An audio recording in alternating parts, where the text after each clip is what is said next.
have diabetes and you develop the flu, then it's very important to remember the sick day management rules.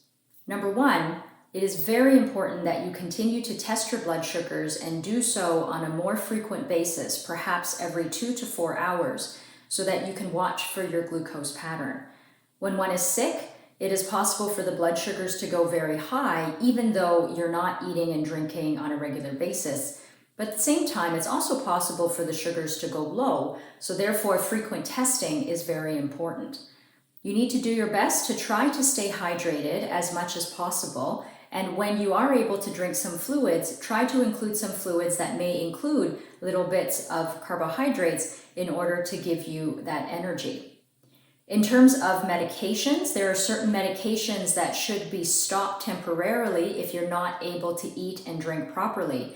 However, insulin should not be stopped when you are sick. If you are on basal and bolus insulin, you must continue the basal insulin, the background insulin, but the mealtime or bolus insulin may be held or stopped if you are not eating on a regular basis. But if you find that your sugars are climbing, you should still give yourself little bits of correction doses of insulin. However, your other diabetes medications may need to be stopped, and it's very important to speak to your pharmacist, usually ahead of time before you get sick, to have a better understanding of what medications should be stopped. Finally, I would highly recommend that all of you visit the Diabetes Canada website and look up sick day management to have a better understanding of what else needs to be done. Because, for example, if you live with type 1 diabetes, one of the other things you need to be thinking about is ketone testing, but this would apply in type 1 diabetes, but not type 2. So I would strongly encourage you to visit the Diabetes Canada website to learn more.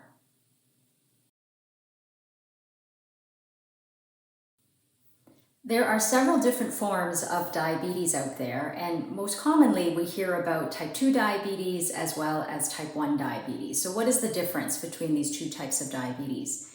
In the case of type 1 diabetes, people's pancreas are not able to function properly. Therefore, those individuals are not making sufficient amounts of insulin, or perhaps not making insulin at all.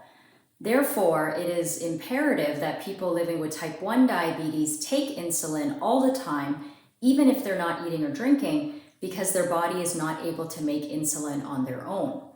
Now, that constitutes about 10% of the diabetes that is out there. In contrast, type 2 diabetes makes up about 90% of the diabetes that is out there. And in type 2 diabetes, there are two things going on. One is that the body is not using the insulin very efficiently, known as insulin resistance. And on top of that, that person's pancreas is not quite able to keep up with the extra demand to overcome that resistance, and therefore there is a relative deficiency of insulin. In the case of type 2 diabetes, then there are lifestyle modifications as well as oral medications or injectable medications or insulin therapy that could be offered for the treatment. However, the use of insulin is not absolutely required for life in someone living with type 2 diabetes, although it is a very useful tool. But in type 1 diabetes, it is necessary to have insulin on board all the time.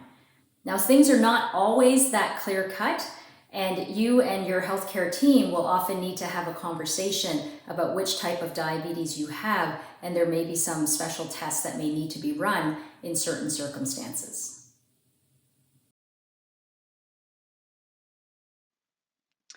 An insulin pump is a way to deliver insulin in the management of diabetes. It's also called a continuous subcutaneous insulin infusion, which is exactly what it does.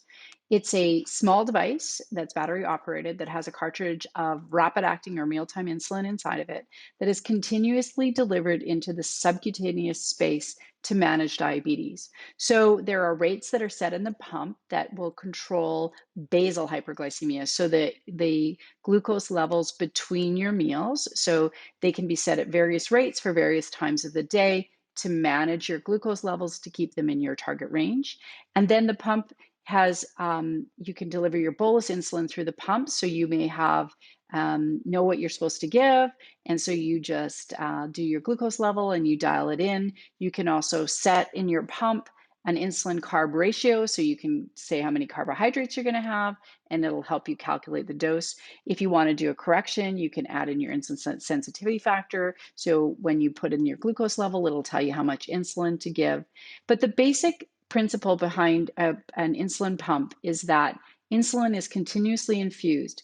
Many people like pumps because they think it's less injections per day, which is true. There's only, your insertion site is usually good for maybe every 2 days or every 3 days.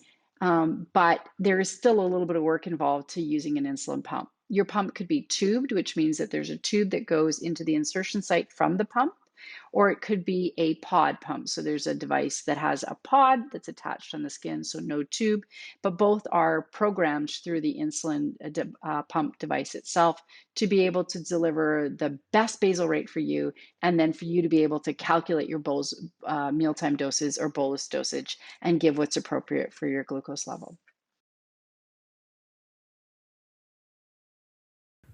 To understand medication mismanagement, we really have to just go back and understand the definition of medication management, and then I'm going to give you examples of what medication mismanagement is. So medication management is a person-centered concept. So I am the person, and it involves optimizing my safe, effective, and appropriate medication therapy. Now, what does that mean? That means that I have a diagnosis, and for that diagnosis, let's say I have diabetes, I am taking the appropriate medications to treat my diabetes.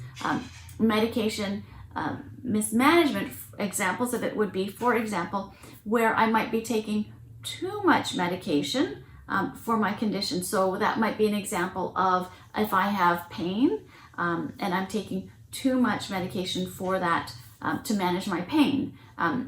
Or sometimes I'm not taking the right medication. So for example, I'm taking too much fast acting and not enough of the long acting controller therapy for pain. And that could be a similar example of asthma. Asthma, we have a lot of people that will take the fast acting. I have chest tightness and I'll take the fast acting relief. But you know what? I actually still have so much inflammation there. I need the long acting to help get that inflammation down. So an example of medication mismanagement is you're taking the wrong meds or you're taking too much of the wrong med.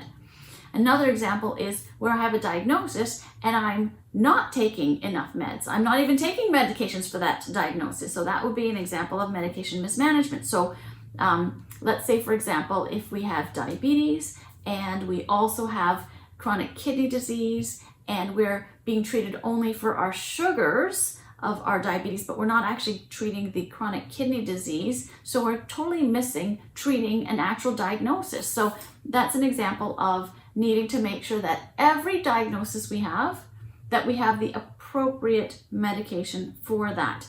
And we're all individual people, and we all can tolerate certain things and have adverse effects to other things. So medication management has to be individualized. And we want to make sure that there's no interactions between all the different agents that I need.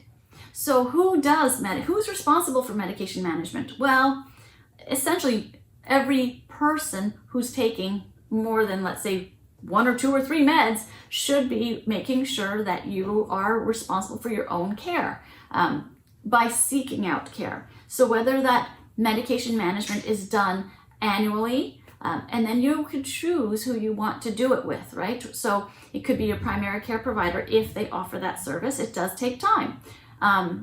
Or whether it be your community pharmacist. But these are the types of things that you'd want to do. And it doesn't matter who does it, but whoever does it. So for example, if I sit down with you and I go over all your medications and I make sure that there's, is this the best kind of care, then I will write that up in a form of a documentation that I give to you because you are responsible for your own care. But then we'd also want to make sure that I am speaking, the community pharmacist is speaking with your entire healthcare team. So who's on your team is who you choose to be on your team, who you're going to tell me is on your team. But essentially, I would presume it's going to be your primary care provider. So that would be your family doctor or your nurse practitioner. It may involve specialists. It may involve diabetes education teams, family healthcare team. So whoever you tell me, exercise specialist, whoever you tell me is on your team, I'm going to make sure that we fax it, and we're going to be speaking to each other so we can coordinate your care and prevent medication mismanagement.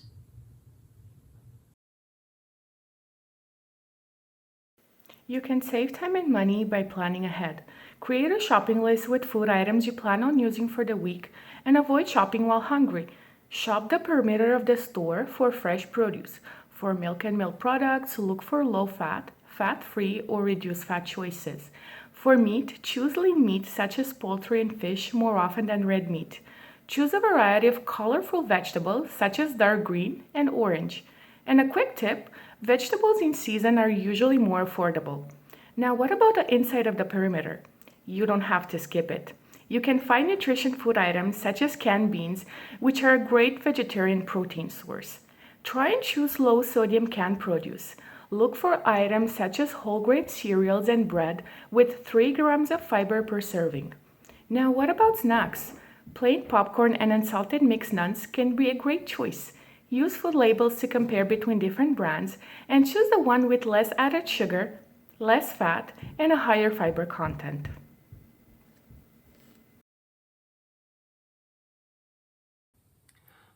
There are many resources available for coping with your diabetes distress. One quick rule of thumb when accessing any resource is to check in with yourself. After you've spent 5-10 minutes on a site or a resource, do you feel better or do you feel worse?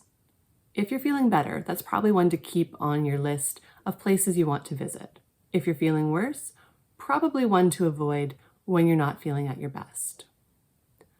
Some of the websites I like are selfcompassion.org, which has wonderful resources on developing self-compassion in your life. optionb.org, which is another resource for when life doesn't turn out as planned, and it's a great one for that. I also really like Dr. Russ Harris has the Happiness Trap program, which is a paid program, but it can guide you in learning some of the tools of acceptance and commitment therapy, which really work well for people who are coping with diabetes. For social media, I find there's some really wonderful providers who have type 1 themselves. 2 that I like are type 1 diabetes memes and Between Two Lines. They're ones that give you a laugh as well as providing some education and information.